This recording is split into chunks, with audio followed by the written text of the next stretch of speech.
Sempre que sentimos no nosso coração desejos de melhorar, de responder mais generosamente ao Senhor e procuramos um guia, um norte claro para a nossa existência cristã, o Espírito Santo traz à nossa memória as palavras do Evangelho. Importa orar sempre e não cessar de o fazer. A oração é o fundamento de todo o trabalho sobrenatural. Com a oração, somos omnipotentes. Se prescindíssemos deste recurso, nada conseguiríamos. Eu gostaria que hoje, na nossa meditação, nos persuadíssemos definitivamente da necessidade de nos dispormos a ser almas contemplativas no meio do mundo e do trabalho, com uma conversa contínua com o nosso Deus, a qual não deve esmorecer ao longo do dia. Se pretendemos seguir lealmente os passos do Mestre, este é o único caminho. Voltemos os nossos olhos para Jesus Cristo, que é o nosso modelo, o espelho em que nos devemos olhar. Como se comporta, mesmo exteriormente, nas grandes ocasiões, que nos diz dele o Santo Evangelho. Comove-me essa disposição habitual de Cristo, que recorre ao Pai antes dos grandes milagres, e o seu exemplo ao retirar-se 40 dias e 40 noites para o deserto antes de iniciar a sua vida pública para rezar. É muito importante, perdoai a minha insistência, observar os passos do Messias, porque ele veio mostrar-nos o caminho que nos leva ao Pai. Descobriremos com ele como se pode dar relevo sobrenatural às atividades aparentemente mais pequenas. Aprenderemos a viver cada instante com vibração de eternidade e compreenderemos com maior profundidade que a criatura precisa desses tempos de conversa íntima com Deus para privar com ele na sua intimidade, para invocá-lo, para ouvi-lo ou simplesmente para estar com ele. Há já muitos anos, considerando este modo de proceder do meu Senhor, cheguei à conclusão de que o apostolado, seja ele de que tipo for, consiste numa superabundância de vida interior. Por isso, me parece tão natural e tão sobrenatural essa passagem em que se relata como Cristo decidiu escolher definitivamente os primeiros 12. Conta São Lucas que antes tinha passado toda a noite em oração. Vede-o também em Betânia, quando se dispõe a ressuscitar Lázaro, depois de ter chorado pelo amigo, levanta os olhos ao céu e exclama: Pai, dou-te graças, porque me tens ouvido. Este foi o seu ensinamento preciso. Se queremos ajudar os outros, se pretendemos sinceramente animá-los a descobrir o autêntico sentido do seu destino na Terra, é preciso que nos fundamentemos na oração. São tantas as cenas em que Jesus Cristo fala com o seu Pai que se torna quase impossível determos-nos em todas, mas penso que não podemos deixar de considerar as horas tão intensas que precederam a sua paixão e morte, quando se prepara para consumar o sacrifício que nos reconduzirá ao amor divino. Na intimidade do cenáculo, o seu coração transborda, dirige-se suplicante ao Pai, anuncia a vinda do Espírito Santo e anima os seus a um contínuo fervor de caridade e de fé. Esse fervoroso recolhimento do Redentor continua em Getsemane, quando se apercebe de que já está iminente a paixão, com as humilhações e as dores que se aproximam, essa cruz dura onde suspendem os malfeitores e que ele desejou ardentemente. Pai, se é do teu agrado, afasta de mim este cálice. E logo a seguir, não se faça, contudo, a minha vontade, mas a tua. Mais tarde, pregado ao madeiro, só com os braços estendidos, num gesto de sacerdote eterno, continua a manter o mesmo diálogo com o seu Pai. Nas tuas mãos encomendo o meu espírito. Contemplemos agora a sua mãe bendita, também nossa mãe. No Calvário, junto ao patíbulo, reza. Não é uma atitude nova em Maria. Assim se conduziu sempre, cumprindo os seus deveres, ocupando-se do seu lar. Enquanto estava nas coisas da terra, permanecia pendente de Deus. Cristo, perfectus Deus, perfectus homo, quis que também a sua mãe, a criatura mais excelsa, a cheia de graça, nos confirmasse nesse afã de elevar sempre o olhar para o amor divino. Recordai a cena da Anunciação. Desce o arcanjo para comunicar a divina embaixada, a mensagem de que seria mãe de Deus, e encontra-a retirada em oração. Maria está totalmente recolhida no Senhor quando São Gabriel a saúda. Deus te salve, ó cheia de graça, o Senhor é contigo. Dias depois, irrompe na alegria do Magnificat, esse cântico mariano que nos transmitiu o Espírito Santo pela delicada fidelidade de São Lucas, fruto da intimidade habitual da Virgem Santíssima com Deus. A nossa mãe meditou longamente as palavras das mulheres e dos homens santos do Antigo Testamento que esperavam o Salvador e os acontecimentos de que foram protagonistas. Admirou o cúmulo de prodígios e o excesso da misericórdia de Deus com o seu povo, tantas vezes ingrato. Ao considerar esta ternura do céu, incessantemente renovada, brota o afeto do seu coração imaculado. A minha alma glorifica o Senhor e o meu espírito exulta em Deus, meu Salvador, porque lançou os olhos para a baixeza da sua escrava. Os filhos desta boa mãe, os primeiros cristãos, aprenderam com ela e nós também podemos e devemos aprender. Nos Atos dos Apóstolos narra-se uma cena que me encanta, porque apresenta um exemplo claro e sempre atual. Perseveravam todos na doutrina dos apóstolos, na comum fração do pão e na oração. É uma nota insistente no relato da vida dos primeiros seguidores de Cristo. Todos animados por um mesmo espírito, perseveravam juntos em oração. E quando Pedro é preso por pregar audazmente a verdade, decidem rezar. Entretanto, a Igreja fazia sem cessar oração a Deus por ele. A oração era então, como hoje, a única arma, o meio mais poderoso para vencer nas batalhas da luta interior. Há entre vós alguém que esteja triste, que se recolha em oração. E São Paulo resume: orai sem cessar, nunca vos canseis de implorar. Como fazer oração? Como fazer oração? Atrevo-me a assegurar, sem temor de me enganar, que há muitas, infinitas maneiras de orar, mas eu preferia para todos nós a autêntica oração dos filhos de Deus, não o palavreado dos hipócritas, que onde ouvir de Jesus nem todo o que me diz Senhor, Senhor, entrará no reino dos céus. Os que são movidos pela hipocrisia podem talvez conseguir o ruído da oração, escrevia Santo Agostinho, mas não a sua voz, porque aí falta vida e há ausência de afã por cumprir a vontade do Pai.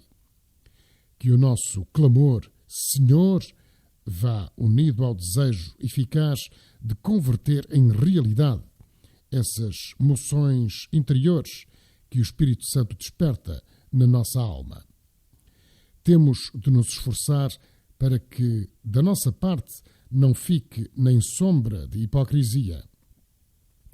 O primeiro requisito para desterrar esse mal que o Senhor condena duramente é procurar comportar-se com a disposição clara, habitual e atual de aversão ao pecado, com fortaleza, com sinceridade, temos de sentir no coração e na cabeça horror ao pecado grave. E também há de ser a nossa atitude profundamente arraigada de abominar o pecado venial, deliberado, essas claudicações que não nos privam da graça divina, mas que debilitam as vias através das quais ela nos chega. Nunca me cansei e, com a graça de Deus, nunca me cansarei de falar de oração. Por volta de 1930, quando se aproximavam de mim, sacerdote jovem, pessoas de todas as condições, universitários, operários, sãos e doentes, ricos e pobres, sacerdotes e leigos, que procuravam acompanhar mais de perto o Senhor, aconselhava-os sempre: rezai. E se algum me respondia: não sei sequer como recomeçar, recomendava-lhe que se pusesse na presença do Senhor e lhe manifestasse a sua inquietação, a sua dificuldade com essa mesma queixa: Senhor, não sei. E muitas vezes, naquelas humildes confidências, concretizava-se a intimidade com Cristo, um convívio assíduo com Ele. Passaram muitos anos e não conheço outra receita. Se não te consideras preparado, recorre a Jesus, como faziam os seus discípulos. Ensina-nos a fazer oração. Comprovarás como o Espírito Santo ajuda a nossa fraqueza, pois que, não sabendo sequer o que havemos de pedir nas nossas orações, nem como é conveniente expressarmos-nos, o mesmo Espírito Santo facilita as nossas súplicas, com gemidos inexplicáveis que não podem contar-se, porque não existem modos apropriados para descrever a sua profundidade. Que firmeza deve produzir em nós a palavra divina? Não inventei nada quando, ao longo do meu ministério sacerdotal, repeti e repito incansavelmente esse conselho. Foi recolhido da Escritura Santa, daí o aprendi. Senhor, não sei dirigir-me a Ti. Senhor, ensina-nos a orar. E vem toda a assistência amorosa, luz, fogo, vento impetuoso do Espírito Santo, que ateia a chama e a torna capaz de provocar incêndios de amor. Oração, diálogo. Já entramos por caminhos de oração. Como prosseguir? Não vistes como tantas pessoas, elas e eles, parecem que falam consigo mesmas, ouvindo-se, comprazidas? É uma verborreia quase contínua, um monólogo que insiste incansavelmente nos problemas que os preocupam, sem pôr os meios para resolvê-los, movidos talvez unicamente pela mórbida ideia de que se compadeçam deles ou de que os admirem. Dir-se-ia que não pretendem mais nada. Quando efetivamente se quer desafogar o coração, se somos francos e simples, procuramos o conselho de pessoas que nos amam, que nos entendem, isto é, fala-se com o pai, com a mãe, com a mulher, com o marido, com o irmão, com um amigo. Isto já é diálogo, ainda que frequentemente não se deseje tanto ouvir como desabafar, contar o que nos acontece. Comecemos por nos comportar assim com Deus, certos de que Ele nos ouve e nos responde, e escutá-lo-emos e abriremos a nossa consciência a uma conversa humilde para lhe referir confiadamente tudo o que palpita na nossa cabeça e no nosso coração. Alegrias, tristezas, esperanças, dissabores, êxitos, fracassos e até os pormenores mais pequenos da nossa jornada, porque já então teremos comprovado que tudo o que é nosso interessa ao nosso Pai Celestial. Vencei, se por acaso disso vos apercebeis, a preguiça, o falso critério segundo o qual a oração pode esperar. Nunca atrasemos esta fonte de graças para amanhã. Agora é o tempo oportuno. Deus que é amoroso espectador de todo o nosso dia, preside a nossa íntima prece. E tu e eu, volto a assegurar, temos de nos confiar a Ele, como se confia num irmão, num amigo, num pai. Diz-lhe, eu faço assim, e Ele é toda a grandeza, toda a bondade, toda a misericórdia. E acrescenta, por isso quero apaixonar-me por ti, apesar da rudeza das minhas maneiras, destas minhas pobres mãos, marcadas e maltratadas pelo pó das veredas da terra. Desta maneira, quase sem darmos por isso, avançaremos com passos divinos, fortes e vigorosos, saboreando a íntima convicção de que junto do Senhor também são agradáveis a dor, a abnegação, os sofrimentos. Que fortaleza para um filho de Deus saber-se tão perto de seu Pai. Por esta razão, aconteça o que acontecer, estou firme e seguro contigo, meu Senhor e meu Pai, que és a rocha e fortaleza. Para alguns, tudo isto é talvez familiar, para outros novo, para outros árduo, mas eu, enquanto tiver alento, não cessarei de pregar a necessidade primordial de ser alma de oração, sempre, em qualquer ocasião e nas circunstâncias mais dispares, porque Deus nunca nos abandona. Não é cristão pensar na amizade divina exclusivamente como um recurso extremo. Pode parecer-nos normal ignorar ou desprezar as pessoas que amamos? Evidentemente que não. Para os que amamos, dirigimos constantemente as palavras, os desejos, os pensamentos. Há como que uma presença contínua, pois o mesmo com Deus. Com esta busca do Senhor, toda a nossa jornada se converte numa única conversa íntima e confiada. Afirmei-o e escrevi-o tantas vezes, mas não me importo de o repetir, porque Nosso Senhor faz-nos ver, com o seu exemplo, que este é o comportamento certo, oração constante, de manhã à noite e da noite até de manhã. Quando tudo sai com facilidade, obrigado, meu Deus.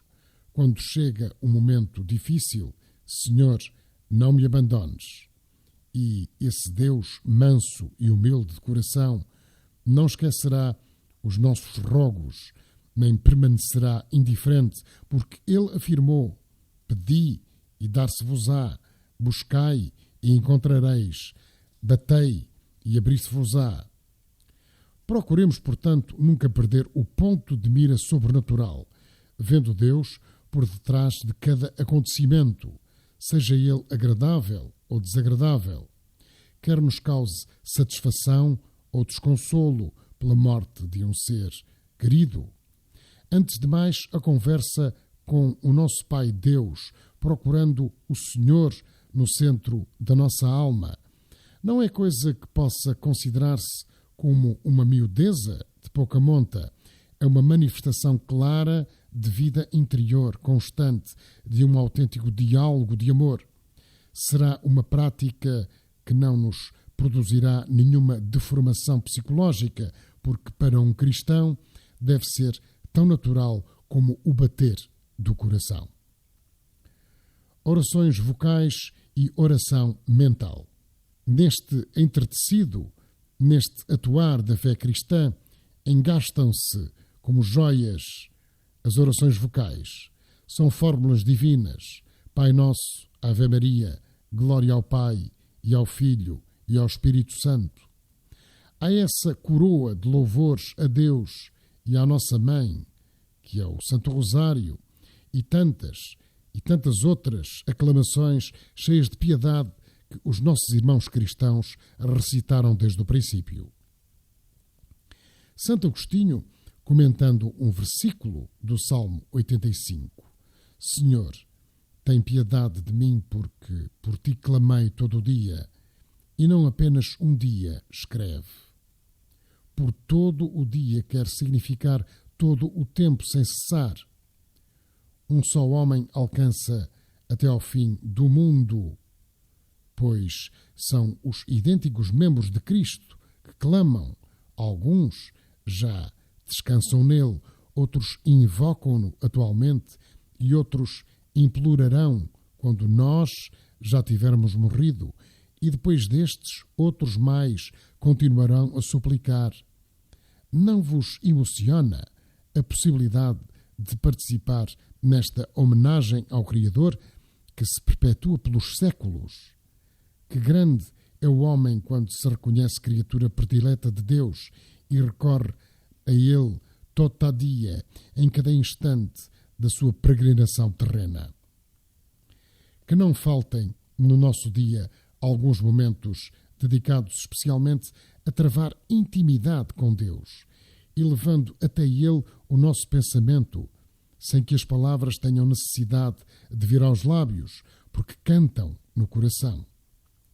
Dediquemos a esta norma de piedade um tempo suficiente, a hora fixa, se possível, ao lado do sacrário, acompanhando aquele que ali ficou por amor. Se não houver outro remédio, em qualquer lugar, porque o nosso Deus está de modo inefável na nossa alma em graça. Aconselho-te, contudo, a que vás ao oratório sempre que possas, e empenho-me em não te chamar capela, para que ressalte de forma mais evidente que não é um sítio para estar, como uma atitude oficial de cerimónia, mas para elevar a mente em recolhimento e intimidade até ao céu, com a convicção de que Cristo nos vê, nos ouve, nos espera e nos preside no sacrário, onde está realmente presente, oculto nas espécies sacramentais. Cada um de vós, se quiser, pode encontrar o caminho que lhe for mais propício para este colóquio com Deus. Não me agrada falar de métodos nem de fórmulas, porque nunca fui amigo de espartilhar ninguém.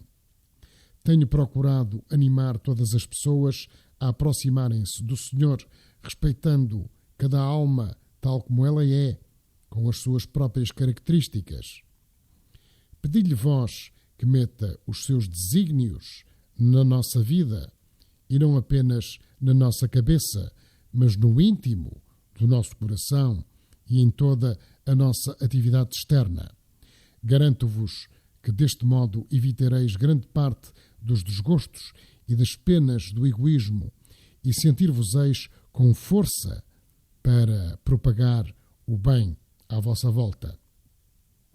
Quantas contrariedades desaparecem quando interiormente nos colocamos muito próximos deste nosso Deus que nunca nos abandona.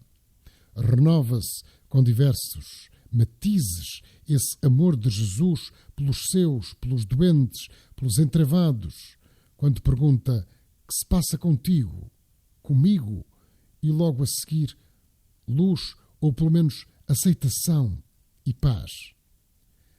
Ao convidar-te para fazeres essas confidências ao Mestre, refiro-me especialmente às tuas dificuldades pessoais, porque a maioria dos obstáculos para a nossa felicidade nascem de uma soberba mais ou menos oculta.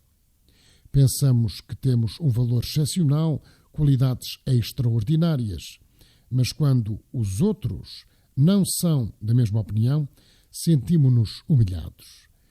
É uma boa ocasião para recorrer à oração e para retificar com a certeza de que nunca é tarde para mudar a rota, mas é muito conveniente iniciar essa mudança de rumo quanto antes. Na oração, com a ajuda da graça, a soberba pode transformar-se em humildade e brota da alma a verdadeira alegria, mesmo quando ainda notamos o barro nas asas, o lodo da pobre miséria que vai secando. Depois, com a mortificação, cairá esse barro e poderemos voar muito alto, porque nos será favorável o vento da misericórdia de Deus. Olhai que o Senhor anseia por nos conduzir com passos maravilhosos, divinos e humanos, que se traduzem numa abnegação feliz de alegria, com dor de esquecimento de nós mesmos. Se alguém quiser vir após mim, negue-se a si mesmo. Um conselho que já todos ouvimos. Temos de nos decidir a segui-lo de verdade. Que o Senhor se sirva de nós para que, metidos em todas as encruzilhadas do mundo, e estando nós metidos em Deus, sejamos sal, levedura, luz. Tu, em Deus, para iluminar, para dar sabor, para aumentar, para fermentar. Mas não te esqueças de que não somos nós quem cria essa luz, apenas a refletimos. Não somos nós quem salva as almas, levando-as a praticar o bem. Somos apenas um instrumento mais ou menos digno para os desígnios salvíficos de Deus. Se alguma vez pensássemos que o bem que fazemos é obra nossa, voltaria a soberba, ainda mais retorcida. O sal perderia o sabor, a levedura apodreceria, a luz converter-se-ia em trevas. Um personagem mais. Nestes 30 anos de sacerdócio, ao insistir tenazmente na necessidade da oração, na possibilidade de converter a existência num clamor incessante, algumas pessoas têm-me perguntado: mas será possível comportar-se sempre assim? É. Essa união com Nosso Senhor não nos afasta do mundo, não nos transforma em seres estranhos, alheios à passagem dos tempos. Se Deus nos criou, se nos redimiu, se nos ama até ao ponto de entregar o seu Filho unigênito por nós, se nos espera todos os dias, como aquele pai da parábola esperava o seu filho pródigo, como não há de desejar que o tratemos com amor? O que seria estranho era não falar com Deus, afastar-se dele, esquecê-lo, dedicar-se a atividades estranhas, a esses toques ininterruptos da graça. Além disso, seria bom que pensasseis que ninguém escapa ao mimetismo. Os homens, até inconscientemente, movem-se num contínuo afã de se imitarem uns aos outros. E nós abandonaremos o convite para imitar Jesus? Cada indivíduo esforça-se por se identificar pouco a pouco com aquilo que o atrai, com o modelo que escolheu para a sua própria maneira de ser. De acordo com o ideal que cada um forja para si mesmo, assim resulta o seu modo de proceder. O nosso Mestre é Jesus Cristo, o Filho de Deus, a segunda pessoa da Santíssima Trindade. Imitando a Cristo, alcançamos a maravilhosa possibilidade de participar nessa corrente de amor que é o mistério de Deus uno e trino. Se em certas ocasiões não vos sentis com forças para seguir as pisadas de Jesus Cristo, conversai como entre amigos com aqueles que o conheceram enquanto permaneceu nesta nossa terra. Em primeiro lugar, com Maria, que o trouxe para nós. Com os apóstolos, vários gentios aproximaram-se de Filipe, que era Betsaída, da Galileia, e fizeram-lhe este pedido, dizendo: desejamos ver Jesus. Foi Filipe e disse-o a André. André e Filipe disseram-no a Jesus. Não é verdade que isto nos anima? Aqueles estrangeiros não se atrevem a apresentar-se ao Mestre e procuram um bom intercessor. Pensas que os teus pecados são muitos, que o Senhor não poderá ouvir-te? Não é assim, porque tem entranhas de misericórdia. Se apesar desta maravilhosa verdade dás conta da tua miséria, mostra-te como o publicano: Senhor, aqui estou, tal como tu vês. E observai o que nos conta São Mateus quando põem diante de Jesus um paralítico. Aquele doente não diz nada, só está ali na presença de Deus. E Cristo, comovido por essa contrição, pela dor daquele que sabe que nada merece, não tarda em reagir com a sua misericórdia habitual. Tem confiança, são-te perdoados os teus pecados. Eu aconselho-te que, na tua oração, intervenhas nas passagens do Evangelho como um personagem mais. Primeiro, imaginas a cena ou o mistério que te servirá para te recolheres e meditares. Depois, aplicas o entendimento para considerar aquele rasgo da vida do Mestre, o seu coração enternecido, a sua humildade, a sua pureza, o seu cumprimento da vontade do Pai. Conta-lhe então o que te costuma suceder nestes assuntos, o que se passa contigo, o que te está a acontecer. Mantém-te atento, porque talvez ele queira indicar-te alguma coisa. Surgirão essas moções interiores, o caíres em ti, as admoestações. Para orientar a oração, costumo, talvez isto possa ajudar algum de vós, materializar até o que há de mais espiritual. Nosso Senhor utilizava este processo, gostava de ensinar por parábolas, tiradas do ambiente que o rodeava, do pastor e das ovelhas, da vide e dos sarmentos, de barcos e redes, da semente que o semeador lança às mãos cheias. Na nossa alma caiu a palavra de Deus. Que tipo de terra é a que lhe preparamos? Abundam as pedras? Está cheia de espinhos? É talvez um lugar demasiadamente calcado por pegadas meramente humanas, mesquinhas, sem brio? Senhor, que a minha parcela seja terra boa, fértil, exposta generosamente à chuva e ao sol, que a tua semente pegue, que produza espigas, gradas, trigo bom. Eu sou a videira, vós os sarmentos. Chegou setembro e as cepas estão carregadas de vergônteas longas, finas, flexíveis e nudosas, abarrotadas de fruto, prontas já para a vindima. Reparai nesses sarmentos repletos, porque participam da seiva do tronco. Só assim aqueles minúsculos rebentos de alguns meses atrás puderam converter-se em polpa doce e madura, que encherá de alegria a vista e o coração das pessoas. No solo ficam talvez algumas varas toscas, soltas, meias enterradas. Eram sarmentos também, mas secos. Estiolados. São o símbolo mais gráfico da esterilidade, porque sem mim nada podeis fazer. O tesouro.